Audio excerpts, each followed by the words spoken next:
जय माता दी। आप सभी को नवरात्रि की हार्दिक शुभकामनाएं। नवरात्र के समय में क्या करना चाहिए, माता रानी को प्रसन्न करने के लिए हमें क्या चढ़ाना चाहिए, माता रानी अपने होने का एहसास इस समय किस प्रकार से कराती हैं, इस दौरान क्या करें क्या ना करें, सारी जानकारी आज की इस वीडियो में हम बताएंगे। नवरात्र का त्यौहार 22 मार्च से शुरू हो जाता है जो 30 मार्च तक चलेगा। इस दौरान लोग माँ की भक्ति में पूरी तरह से विलीन रहते हैं। घर में सुबह शाम माँ की आरती की जाती है, लेकिन इस दौरान कुछ गलतियां हैं जो भक्त अनजाने में कर बैठते हैं, जिसका परिणाम ये होता है कि उन्हें माँ की नाराज़गी झेलनी पड़ती है। ऐसे में आज आपको कुछ ऐसी बातें बता रही हैं जिसको नवरात्र के समय नहीं करना चाहिए, और इसे खास चीज़ जो नवरात्रि में माता रानी को चढ़ाते हैं तो देखिए मिलता है माता का चमत्कार।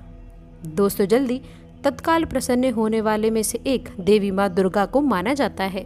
माँ का मतलब ही है ममता की देवी। नवरात्रि पर्व ममता की देवी का ही पर्व है। नवरात्र का हर एक सेकंड, हर एक घड़ी शक्तियों से भरी होती है। इस संसार में नवरात्रि एकमात्र ऐसा शुभ फल है जिसमें माँ दुर्गा हम सब मानव जाति के कल्याण के लिए अपने सखियों के साथ, अपनी बहनों के साथ इस धरा पर, इस मृत्युलोक पर हमारे घर रहने आती हैं।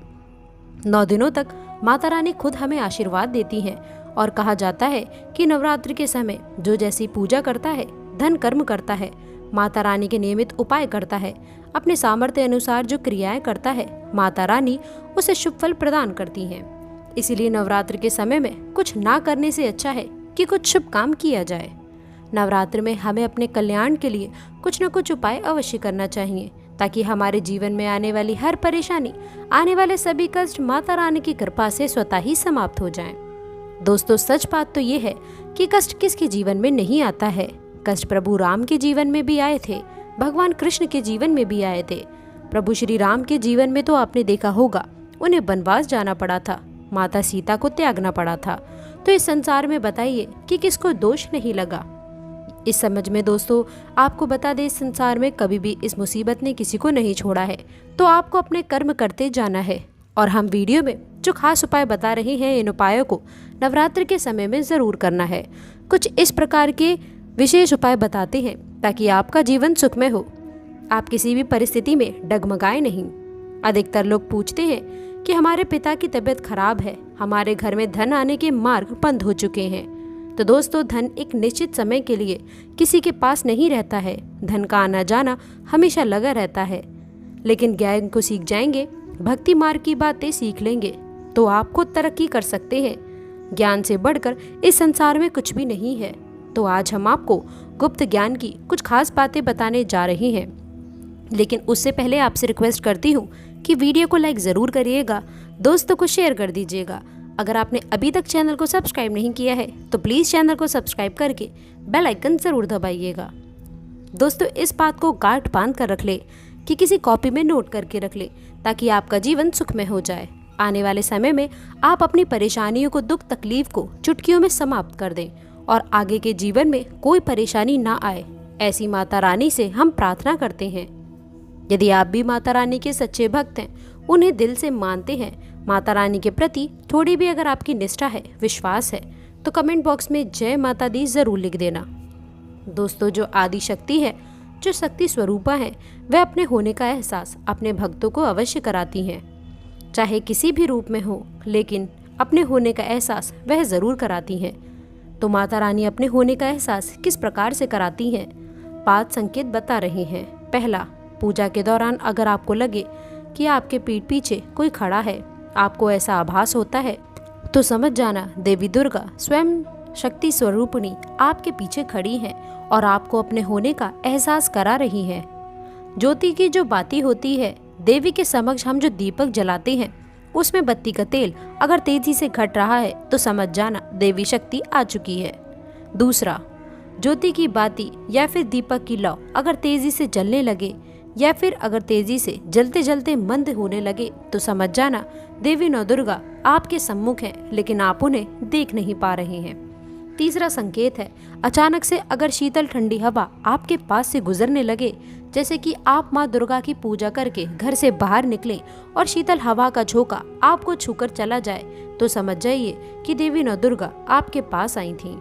ये कुछ संकेत हैं। इसी के साथ घी, इत्र, पुष्प आदि का सुगंध आना, अगरबत्ती का धुआं या फिर धूप का धुआं अगर आपके चेहरे की तरफ आ रहा है, हालांकि मध्यम से, तो समझ जाना देवी शक्ति आप पर बहुत प्रसन्न है।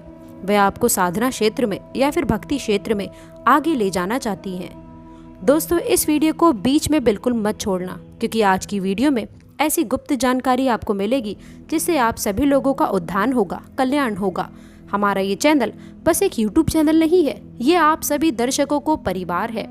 तो दोस्तों, जानते हैं माँ को प्रसन्न करने के लिए हमें नवरात्र में क्या चढ़ाना चाहिए। तो दोस्तों, सर्वप्रथम पुष्पों की बात करते हैं। तो नवरात्र में अगर माँ दुर्गा को प्रसन्न करना चाहते हैं तो पुष्पों की माला बनाकर, यानी कि अपने हाथों से जो पुष्प माँ को अच्छे लगते हैं, जैसे कि पीले रंग के फूलों से माता दुर्गा जल्दी प्रभावित होती हैं, पीताम्बरा प्रसन्न होती हैं। लाल रंग के फूलों से भी माता जल्दी प्रसन्न होती हैं और सफ़ेद रंग के जो पुष्प हैं नवरात्र के पंचम दिन अवश्य चढ़ाने चाहिए। तो फूलों की माला बनाकर, हार बनाकर अगर आप माता दुर्गा को चढ़ाते हैं तो आपकी भक्ति से माता बहुत प्रसन्न होती हैं। ऐसे साधक को मनचाहा आशीर्वाद प्रदान करती हैं। आप पान के पत्ते की माला बनाकर भी चढ़ा सकते हैं।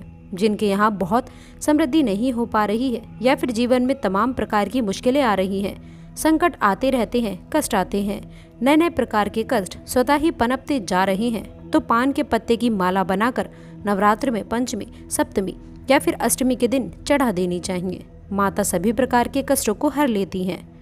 या फिर जो लोग 9 ग्रह की पीड़ा से परेशान रहते हैं, उनके लिए भी ये सोने पे सुहागा है। नींबू की माला भी माता रानी को चढ़ाई जाती है। नींबू की माला कौन चढ़ाते हैं? तो जो लोग शत्रुओं से पीड़ित हैं, शत्रु जो आपको अनावश्यक परेशान करते हैं, ज्ञात अज्ञात 2 प्रकार के शत्रु, आपको पता नहीं चलता, सोचते कोई और शत्रु हैं, रहता कोई और है, तो ऐसा कोई भी व्यक्ति नींबू की माला माता को चढ़ाता है, जो शत्रुओं से मुक्ति मिलती है। कितने नींबू की माला बनानी है?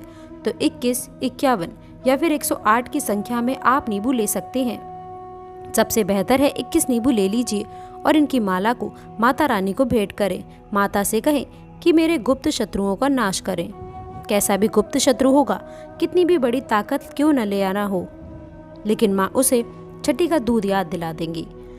दोस्तों, हम दावे के साथ कह सकते हैं, क्योंकि हम माता रानी की काफ़ी समय से सेवा करते आ रहे हैं, हम परिणाम भी देख चुके हैं। इसके बाद आप माता को लौंग की माला भी चढ़ा सकते हैं। लौंग की माला कैसे चढ़ानी चाहिए?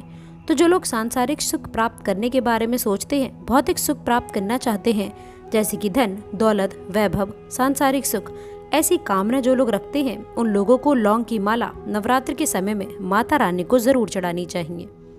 इसके बाद है गुलहड़ के पुष्प की माला। गुलहड़ के फूलों की माला नवरात्र के किसी भी समय में, विशेषकर रात्रि काल में 8 बजे के बाद माता रानी को भेंट कर देते हैं, तो माता रानी बहुत प्रसन्न हो जाती हैं। माता रानी को केवल एक गुलहड़ का पुष्प नवरात्र में 8 बजे के बाद रात्रि में चढ़ाते हैं तो भी माता बहुत प्रसन्न होती हैं, आपसे बहुत प्रभावित होती हैं। माता आपसे इतनी ज़्यादा प्रभावित होती हैं कि सब कुछ आप पर न्यौछावर कर देती हैं। हमने पहले भी बताया था कि गुलहड़ के पुष्प नवरात्र के समय में माता रानी को हमें ज़रूर चढ़ाने चाहिए। तो गुलहड़ के फूलों की यदि 3 दिनों तक नवरात्र के समय में आप माला बनाकर माता को चढ़ाते हैं, तो ऐसा कोई भी सुख नहीं बचेगा जो माता रानी आपकी झोली में ना डाल दें। इसके बाद भोग की बात करते हैं। तो सबसे पहले तो होम बनाइए। होम किस चीज़ का लगाना चाहिए?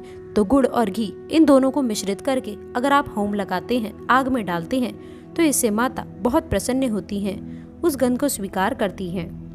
भोग में चाहते हैं तो आप बतासे और रेवड़ी भी चढ़ा सकते हैं, या फिर जो आपसे बन पड़े वो भोग भी ज़रूर चढ़ाएं। हलवा पूड़ी चढ़ाने से माता बहुत प्रसन्न होती हैं। खीर पूड़ी भी आप चढ़ा सकते हैं, लेकिन रात्रि 9 बजे के बाद चढ़ाते हैं तो माता जल्दी प्रसन्न होती हैं, क्योंकि नवरात्र में रात्रि काल का ज़्यादा महत्व होता है। अब जानते हैं नवरात्र में क्या ना करें। पहले तो बेड पर ना सोएं, भूमि पर शयन करें। जो लोग व्रत रखते हैं उनको चारपाई पर सोना वर्जित होता है। या तो आप ज़मीन पर सोएं या फिर तख्त पर। भूमि पर शयन करने का फ़ायदा ये है कि इससे आपके मन में गंदे विचार नहीं आएंगे और इससे देवी शक्ति आपकी हमेशा सुरक्षा करेंगी, आपको शक्ति अंश प्रदान करेंगी। और नवरात्र में देर तक नहीं सोना चाहिए। इसके अलावा चमड़े की चीज़ों से दूर रहना चाहिए। इस व्रत में आप चमड़े के पर्स और बेल्ट का धारण बिल्कुल भी ना करें। और इसी के साथ जैसे लहसुन, प्याज, ये सब खाना वर्जित है तो ये मत खाइए। साथ ही कुम्हरा, पेठा आदि भी आपको नहीं खाना चाहिए। अब कुम्हरा क्यों नहीं खाना चाहिए? तो देवी नौ दुर्गा को इसको बलि दिया जाता है। आपने देखा होगा कि ब्राह्मण बलि देते हैं, बहुत से लोग बलि देते हैं। जो सात्विक पूजा करते हैं वह कुम्हड़ा का बलि देते हैं नवरात्र में। तो कुम्हड़ा बिल्कुल भी नवरात्र के समय में नहीं खाना चाहिए। उसी तरह है पेठा, उसका भी बलि में प्रयोग किया जाता है, तो ये भी ना खाएं। अब जानते हैं नवरात्र में क्या करें। तो नवरात्र के 9 दिनों में किसी भी दिन आपको समय नहीं मिल पा रहा है, उपाय नहीं कर पा रहे हैं, तो जहाँ पर कन्या भोजन हो रहा हो वहाँ पर चले जाइए। जो छोटी कन्या होंगी उसे अपने सामर्थ्य अनुसार कन्या भोजन में दान दे दीजिए। कुछ रुपए दे दीजिए, चुंदरी दे दीजिए, या फिर उनके उपयोग की जो भी सामग्री होगी वह दे दीजिए। कन्या को कुछ न कुछ जरूर दीजिए। अगर आप 9 दिनों तक पूजा भी ना करें कोई बात नहीं, कन्याओं को दान देने से आपको 9 दिनों तक पूजा करने समान ही फल की प्राप्ति होगी। और अगर नवरात्र के किसी भी दिन छोटी कन्या को आप चॉकलेट खिला देते हैं, लाल रंग की रुमाल दे देते हैं, या फिर छोटी कन्या जिससे भी खुश होती है, जल्दी प्रसन्न होती है, वह चीज़ देते हैं, तो माँ दुर्गा आपके ऊपर बहुत प्रसन्न होती हैं। बिना पूजा पाठ के आपको जितनी भी सुख सुविधाएं चाहिए आपकी झोली में डाल देती हैं। तो हमने इस प्रकार के ज्ञान भरी जानकारी इसीलिए बताई ताकि हमारी वीडियो से आप सबका जीवन सुखमय हो, आप जीवन में उन्नति करें, आपको हर सुख की प्राप्ति हो। तो दोस्तों आप याद रखें, जो हम खास उपाय बता रहे हैं ये भी आपको पक्के से करना होगा। आप लोगों को क्या करना है, जब आप लौंग चढ़ाते हैं तो बताशे का चढ़ाने के बाद में आपको एक बताशा अलग से और ले लेना है। इससे आपके घर में धन धान्य सुख समृद्धि की प्राप्ति होगी और आपके जीवन में सभी कलह कलेश सदैव के लिए दूर हो जाएंगे। तो दोस्तों आशा करते हैं कि वीडियो में दी गई जानकारी आपको पसंद आई होगी। वीडियो अच्छी लगी हो तो वीडियो को लाइक करिएगा, अपने दोस्तों के साथ इसे शेयर करिएगा। अगर आपने अभी तक चैनल को सब्सक्राइब नहीं किया है तो प्लीज़ चैनल को सब्सक्राइब करके बेल आइकन ज़रूर दबाइएगा ताकि आने वाली ज्ञानवर्धक वीडियो आपको सबसे पहले मिले।